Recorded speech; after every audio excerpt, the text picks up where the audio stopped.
ओम नमः शिवाय। आप सभी भक्तों को सावन मास की हार्दिक शुभकामनाएं। सावन मास में मंगला गौरी व्रत की कथा। हिंदू धर्म में व्रतों के और पर्वों में विशेष महत्व है। सावन मास को भगवान शिव और माता पार्वती का परम प्रिय महीना माना गया है।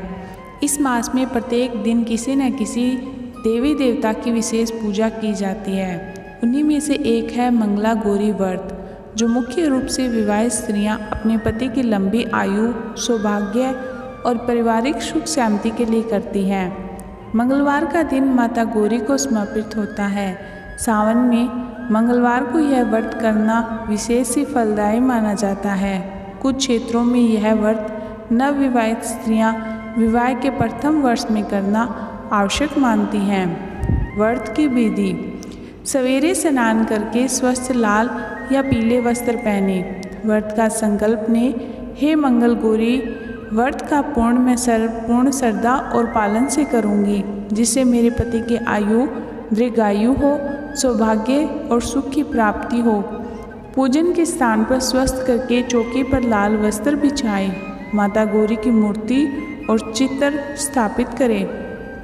मूर्ति को स्नान कराकर 16 श्रृंगार करें, जैसे कि बिंदी, चूड़ी, महावर, सिंदूर, गहने, इत्र आदि। दीपक जलाए, धूप दीप की पूजा करें। नैवेद्य की हलवा, पूड़ी, चने, नारियल और मीठे व्यंजन अर्पित करें। 5 से 7 सखियों के साथ बैठकर इस कथा को सुने और दूसरों को भी सुनाएं। अंत में जय माता गौरी मंगला की आरती भी करें। मंगला गौरी व्रत की प्राचीन कथा। बहुत समय पहले की बात है।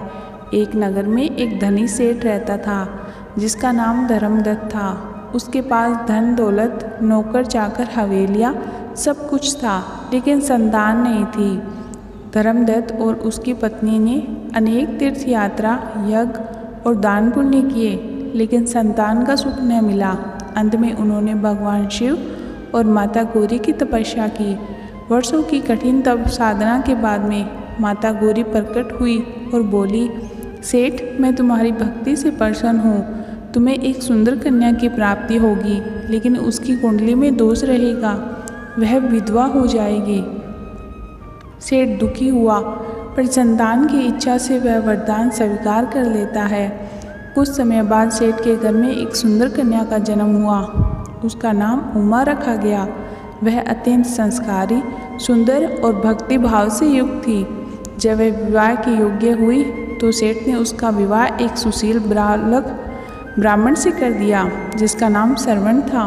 शादी के बाद पंडित ने विवाह पत्रिका देखकर बताया कि उमा के पति की अल्पायु है, वह जल्द ही विधवा हो जाएगी। यह सुनकर सब शोक में चले गए, लेकिन उमा ने माता गौरी की शरण ली। उसने सावन मास के सभी मंगलवार को मंगला गौरी व्रत करने का संकल्प लिया। वह व्रत करती, कथा सुनती, दान देती और माता का पूजन करती।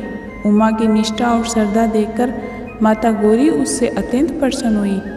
माता ने उमा को स्वप्न में दर्शन दिए और कहा, हे पुत्री, तेरी भक्ति ने मुझे प्रसन्न किया है। मैं तुझे आशीर्वाद देती हूँ कि तेरा पति दीर्घायु, स्वस्थ और सुखी रहेगा। तुम दोनों का वैवाहिक जीवन आनंदमय रहेगा। माता के आशीर्वाद से चमत्कार हुआ। जब श्रवण की कुंडली के अनुसार उसकी मृत्यु की घड़ी आई तो यमदूत उसे लेने आए, लेकिन वे माता गौरी की शक्ति के आगे असफल रही। यमराज स्वयं प्रकट हुए और बोले, जिस क्षत्रिय की रक्षा स्वयं माँ गौरी करे, उसकी आयु कौन घटा सकता है। इस प्रकार उमा ने अपने व्रत से अपने पति की जान बचाई और परिवार में सुख शांति लौट आई। एक बार भगवान शिव पार्वती से बोले, हे गौरी, मुझे बताओ कि ऐसा कौन सा व्रत है जिससे स्त्री अपने सौभाग्य की रक्षा कर सकती है। तब पार्वती माता बोली, हे नाथ, सावन के महीने में मंगला गौरी व्रत करके क्षत्रिय को अखंड सौभाग्य और सुशील पति, सुखी गृहस्थ जीवन की प्राप्ति होती है। इस व्रत को मैं स्वयं करती हूँ। तब शिव जी ने कहा कि जो स्त्रियां यह व्रत करेंगी, वे जन्म जन्म तक सुखी और सौभाग्यवती रहेंगी। मंगला गौरी व्रत केवल एक धार्मिक अनुष्ठान नहीं, बल्कि नारी की श्रद्धा, विश्वास और प्रेम का प्रतीक है। यह व्रत महिलाओं को आध्यात्मिक शक्ति प्रदान करता है, उनके जीवन को संतुलन, प्रेम, अखंड सौभाग्य से भर देता है। माता गौरी का यह व्रत यदि सच्चे मन, नियम और श्रद्धा से किया जाए तो जीवन के सभी कष्ट दूर हो जाते हैं और यह व्रत पारिवारिक सुख और स्त्री के आत्मबल का अद्भुत उदाहरण भी है। ओम जय गौरी नमो नमः। ओम जय माता पार्वती नमो नमः। ओम नमः शिवाय। ओम हर हर हर महादेव। आपको कथा कैसी लगी कमेंट सेक्शन में ज़रूर बताइएगा और ज़्यादा से ज़्यादा लाइक और सब्सक्राइब कीजिएगा। हम आपके लिए फिर से एक नई कथा लेकर हाजिर होंगे। तब तक के लिए धन्यवाद।